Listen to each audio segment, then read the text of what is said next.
Okay, guys, so I thought I'd give you an update. I have made my own mark. So here's the idea. I've made a channel where I can pour.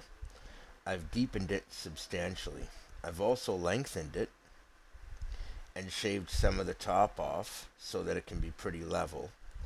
But one side is noticeably higher than the other, and this is so that the torch can lay in here. It does a double function because when your torch is here, that's cool, and it'll come down and blast through, but it also has a nice wall here that's high, and if you do it from this angle, you won't blow everything out. It's a really nice setup for that. Also, this is great for catching powder. I did it to make powder into gold bars. So what I'm hoping is that once I glaze this and do it, I think that I'll have nice bars with my initials on them, but they'll be backwards. You'll have to use a mirror to see them correctly. Um, and it'll be my mark. Also, I've given it different levels so that if I fill it to the lowest level, it's just barely enough to fill in the letters, and I'll actually have two gold letters. And it should be about 1 gram of gold, and I'll have two gold letters. If I fill that past that to where it fills the next set of marks, I now have my name, my initials embossed basically, and there's a lip here to delineate it. So as soon as it starts to go over the lip somewhere, you stop and you just let it go, and that'll be one. That'll be a couple of grams, probably 3 grams or 2.5. And then at the next one, I have quite a high line here so that I can make bars of different sizes right here in my own crucible. I did check it. I did a heat in a melt in it, and I showed you guys the results of that. It didn't work out the best, but it showed me that my stone was awesome. This was a great idea, and I chose the right stone, and that's really, really important, which is why I'm giving you a really good look at it. These layers are awesome for heat insulation, and I had been told that this was true. And to be honest, I wasn't 100% sure that I believed it at the time, but I realized that it made sense physics wise from what I know of physics and heat transfer and all these things. And so, yeah, this is pretty awesome, and I absolutely love it. So, this is what I will be making my gold bars in. Also, it came out incredibly smooth. A crucible is generally porous. This is not. This is very, very, very, very smooth, smooth, smooth, smooth. And the way that gold works, the heavier stuff will be on the bottom and the impurities will be on the top, which means if there are impurities, it'll be in the background, which is sweet. And the lettering will be pure gold, which will be epic. I can't wait to see that. That's going to be so cool. And so I have my own mark, and you can see the way the R is done very specifically, very particularly, so it makes a proper pattern with enough delineation that it's very unique. And even if you tried to recreate this, you really never would. This was actually pretty hard to create. Took all morning, pretty much all day. I was working on it on and off. Not quite. Took about 4 hours of work, I guess, to make this. And so, that's pretty good. But it also took me making it, testing it, and then I widened it. I only had it narrow and about this big, and I expanded it quite a bit. It's more than triple the size it was. In fact, you can see my old burn mark. This is all new exposed material down here.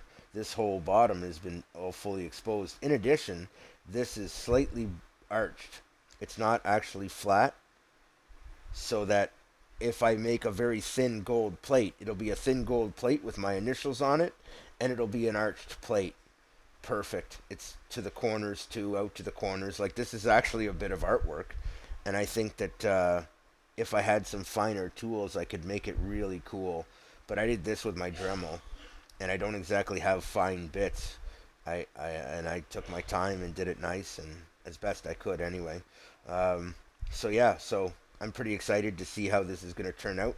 I can't wait to get the borax and make my first bars. I have the powder to do it. In addition to that, um, I've keep finding really great material to make gold out of and to get gold recovered from. like these guys, I'm not going to say anything about what they are. I'm just going to show them real quick. And for people in the know, they'll know. Now, these are actually very heavy, but let me show you. I scratched one up here, and you might think that's copper under there. It's actually not, guys. That's actually a gold cap on there. These are the Intel Pentium Gold series. They're not actually labeled as such. They're Core Duo or whatever, but they're from that line, and they're awesome. They're gold cap and heavily plated gold cap, along with gold inside, along with gold here, and they have roughly half a gram of gold in them each. So they are worth going after. So I grabbed those, and I've learned a bunch about doing this, so I thought I'd give you guys a general update at this point. I had this filled to about here, okay? And it was hard to stir. It made it so that I was splashing. Well, when you're splashing acid, guys, that's not exactly ideal. And I keep a bottle of water on handy so that I can douse any splashes that happen instantly. That being said, there's a lesson for you. Don't be in a rush to do a huge batch to get all your gold back. You're better off doing several small batches in different containers than you are one huge batch. That's one thing I learned. With this, you want a good edge because the first one was too shallow. I decided to remake it, and then I just got this idea and started working with it in my head and realized when I set it on a table, it'll look pretty cool. It'll be a very unique gold bar, and I can't wait. Plus, it's my own crucible, you know what I mean? It's handmade. Now, if I had a belt sander, I could really profile this better and make it really nice. Shine up the sides and make it pretty. But that's a lot of Dremel bits to go through because I was busting through sanding paper like crazy on it. But, you know, I mean, it was worthwhile. And because of that, I only did just barely enough work to make it serviceable and tried to make it so it would look good, you know what I mean? And then I flattened the bottom too, and that's really important. You want to have a good solid base for it so that it's really not going anywhere. And if I mess with it hard, it'll go over. But you can bump it lightly and it won't. You know, it's pretty solid. It's not bad, right? Just don't hit it hard. But hey, if you got melting gold in it, you won't be doing that. You'll be careful. That and the fact that the way this stone is shaped fix my grips really perfect. My tongs, which is actually a set of Robo Grip pliers, work amazing. Your best friend in gold recovery is a set of Robo Grips, man. I highly recommend them. Anyway, this one's getting kind of long. I just thought I'd show you guys where it's at. These are some of the things I've learned. In the last video, I showed you what the gold looked like after the melt. I also showed you the crucible, so you can see the difference. And this is how it needs to be versus what it was. And I knew that at the time. I just didn't have it quite formed out in my head yet, and I didn't really want to mess around with it. But I got my sides nice and straight, so it'll be nice. There's even level marks in the design so that I can tell the level of it and all that stuff. It'll be sweet. So I can't wait to show you guys that and to show you how much I love this. No, I can't show you that, but I can tell you I've loved the process. It's been a lot of fun. I'm really glad that people are cool, and on YouTube you can just go and look up anything. Even some stuff that some people might consider irresponsible, like using acids in my home to melt metal, or using heat to melt metal, like a big torch. But I'm responsible with these things, and because I am, I'm safe with them. I've got everything in my window. I've got a big industrial fan that blows right out. So, and it's all kept on the shelving system in front of the window. So that's pretty cool. On the other side of the room, I have a heater, and I have my pet Dora, my ball python. She's incredible. She's my little angel. I wouldn't want to hurt her, and I wouldn't want to get her sick, so I don't. And she's had no problems. I've had no problems. In fact, if anything, dealing with the salt acid has actually been good for my lungs because I'm a smoker. I find I can walk farther without getting winded. I can sing and getting great tone again and not getting winded, and I can sing longer, hold notes longer, all that stuff. So for me, it's been great all the way around. And on top of that, I haven't made any money yet, but I've already thoroughly enjoyed the whole process.